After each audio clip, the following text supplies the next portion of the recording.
अरे सुनती हो?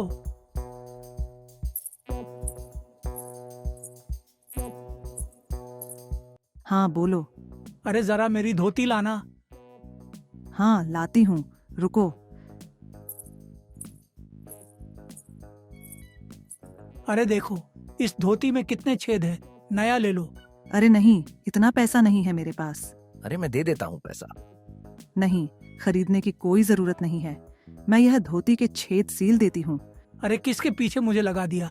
इस पूरे गांव में सबसे दुखी तो मैं ही हूँ, कंजूस पत्नी। ये लो, सिल गया। मीना की आदत से पूरा गांव परेशान था और यहाँ तक कि गांव का नाम कंजूसपुर मीना की वजह से ही पड़ा था। इसके बाद महेंद्र अपनी सिली हुई धोती पहनकर गांव में गया। गांव के कुछ लोग महेंद्र को बोले, अरे धर्मपाल, देख तो जरा, इस महेंद्र ने फटी हुई धोती पहनी है। लगता है नई धोती खरीदने के लिए पैसे नहीं हैं इसके पास। फिर महेंद्र चिल्लाता है। मीना आ। फिर महेंद्र गुस्से से अपने घर की ओर गया और बोला, अरे मीना, तेरे चक्कर में गांव वाले मेरा मजाक उड़ा रहे हैं। अरे आप उन गांव वालों पर ध्यान मत दिया करो, वो लोग ऐसे ही करते हैं। देखना, वो एक दिन कंगाल हो जाएंगे और हम मालामाल।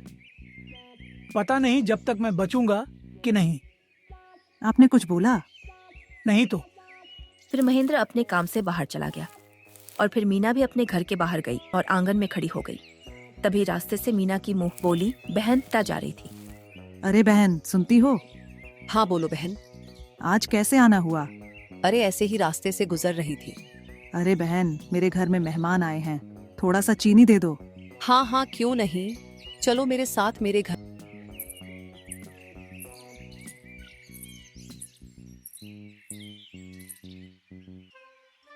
ये लो बहन चीनी। अरे बहन, थोड़ा सा 1 किलो आटा दे देते तो। आटा? हाँ हाँ, आटा। फिर गीता अपने घर के अंदर गई और राशन लाई और मीना को दे दी। फिर मीना वहां से चली गई। अरे इस कंजूस से छुटकारा मिला, वरना तो यह मेरे घर का राशन अपने घर ले जाती।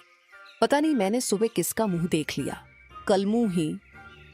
इधर मीना अपने घर पर खुश हो रही है। अरे बहुत अच्छा हुआ जो यह मिल गई। 1 महीने का राशन मिल गया, पैसा भी बहुत ज्यादा बच गया। 1 महीना तो बीत ही जाएगा, रोज तो एक ही रोटी खानी होती है। अरे हाँ, अब याद आया, उस गांव वाले को भी सबक सिखाना है। मेरे पति को टोक रहे थे। फिर मीना गुस्से से उन गांव वालों के पास गई और बोली, अरे तुम लोग मेरे पति को क्यों टोकते रहते हो? हाँ, इतने अमीर हो तो मेरे पति को खुद ही धोती दिला दो ना।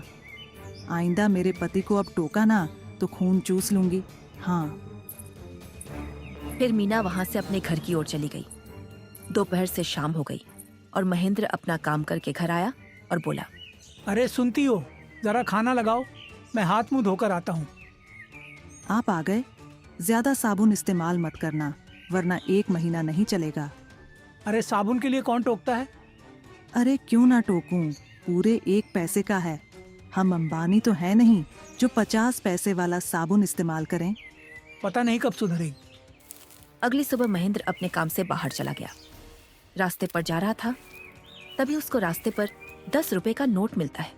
महेंद्र बोला, अरे ये क्या है, 10 का नोट? अरे आज तो लॉटरी लग गई।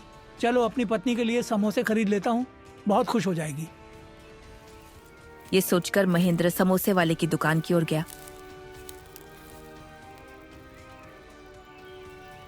अरे भैया, समोसे कितने पैसे के हैं? ज्यादा नहीं, 50 पैसे का एक समोसा है। क्या 50 पैसे का एक समोसा? क्या बात करते हो, इतनी महंगाई बढ़ा दी। अरे हाँ भैया, महंगाई होगी भी क्यों नहीं, आलू भी 10 पैसे के आने लगे हैं। ठीक है भैया, दे दो 10 के 20 समोसे। फिर महेंद्र समोसे लेकर अपने घर की ओर गया। अरे देखो, मैं तुम्हारे लिए क्या लाया हूँ। अरे क्या लाए हो? बेफालतू के पैसे तो नहीं खर्च किए? अरे नहीं, क्या तुम पूरा दिन पैसा पैसा करती रहती हो? क्या लाए हो दिखाओ।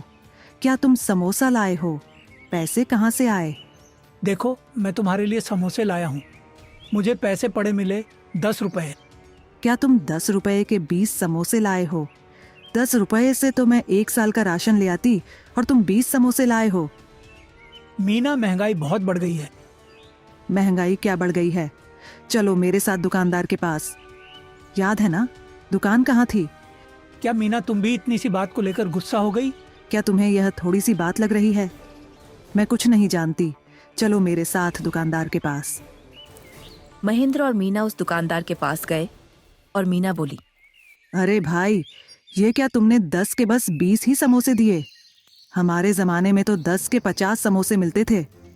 ये तुम्हारा जमाना नहीं, आज का जमाना है। आज हम कौन से बूढ़े हो गए? चलो मेरे 50 समोसे निकालो अब। अरे बहन, ये क्या बोल रही हो? मैं 50 समोसे दूंगा तो मेरा भारी नुकसान हो जाएगा। अरे भैया, हम कुछ नहीं जानते, हमको पूरे 50 समोसे दो, वरना हम पुलिस बुला लाएंगे। नहीं नहीं ना, नहीं नहीं बहन, अभी देता हूँ। फिर मीना 50 समोसे लेकर अपने घर गई। अभी तो ये पूरी दुकान खरीद लेती 10 रुपए में। नाश मिटे, ऐसा कंजूस ग्राहक कभी ना मिले मुझे। देखा मेरी कंजूसी की पावर। अरे तुम बेवजह इतना लड़ाई करके आ गई। ये तुम्हें बेवजह की लड़ाई लगती है? पूरे 40 समोसे के फायदे हुए हैं। इस कंजूसी के कारण पूरा गांव हमसे परेशान हो गया है। कुछ करने के लिए कुछ खोना भी पड़ता है। अरे तो तुमने क्या खोया? मैंने अपना दिमाग खो दिया। तभी तो पूरा गांव परेशान है। क्या बोले अभी? अरे कुछ नहीं। सुबह से शाम हो गई। अगली सुबह महेंद्र अपने काम से बाहर जा रहा था। कुछ लोगों ने महेंद्र को अपने पास बुलाया। अरे महेंद्र, जरा इधर आना। अरे बोलो चाचा, क्या बात है? ये तुम्हारी पत्नी ने सबको परेशान करके रखा है। अरे चाचा, मैं भी उससे बहुत परेशान हो गया हूँ। हमको कोई उपाय लगाना पड़ेगा जिससे हम उसको सबक दे पाएं। कौन सा उपाय चाचा? गांव वालों ने एक उपाय सोचा और महेंद्र के कान में कुछ बोला। समझ गया महेंद्र, जा अपना काम करके आ। समझ गया चाचा, समझो काम हो गया।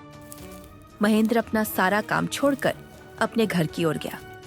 जाते हुए महेंद्र बोला, पता नहीं क्या होगा। फिर महेंद्र अपने घर पहुंच गया और बोला, अरे भाग्यवान, कहाँ हो? आ गए? अरे नहीं नहीं, रास्ते पर ही हूँ। यहाँ तो मेरा भूत खड़ा है। ठीक है, फिर तुम भूत हो तो शाम का खाना नहीं बनाती हूँ। बस कर मेरी माँ, सब पैसे बोल क्या बोल रही है। जाओ हाथ पैर धोकर आओ, खाना लगा देती हूँ। अरे मीना, उठ जाओ। क्या हुआ, इतना सुबह उठ गए?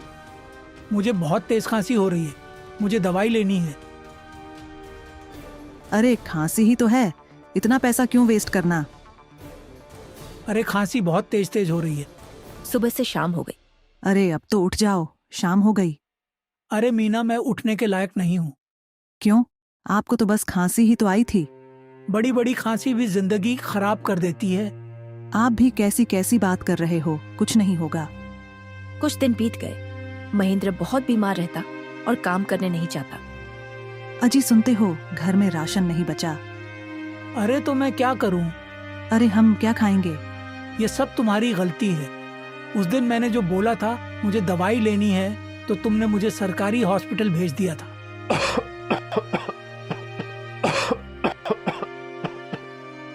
अरे अब आप अपनी दवाई करवा लो। पैसा नहीं है, सब पैसा खत्म हो गया। फिर मीना अपने कमरे में गई और कुछ गहने लाई। यह लो मेरे कुछ गहने, गिरवी रख के दवाई ले लो। ये मेरी माँ की निशानी है। इसकी कोई जरूरत नहीं है। मतलब? तभी महेंद्र ने खांसना बंद कर दिया और बेड से उठ खड़ा हुआ। अरे ये क्या, तुम उठ कैसे गए और तुम्हारी खांसी कहाँ गई? यह सब तो तुम्हें सबक सिखाने के लिए किया। अच्छा हुआ आप ठीक हो। समझ गई, कंजूसी करना बहुत बड़ी दुर्घटना का शिकार भी हो सकता है। हाँ समझ गई। तभी महेंद्र ने खांसना बंद कर दिया और बेड से उठ खड़ा हुआ। फिर मीना ने कभी भी कंजूसी नहीं की।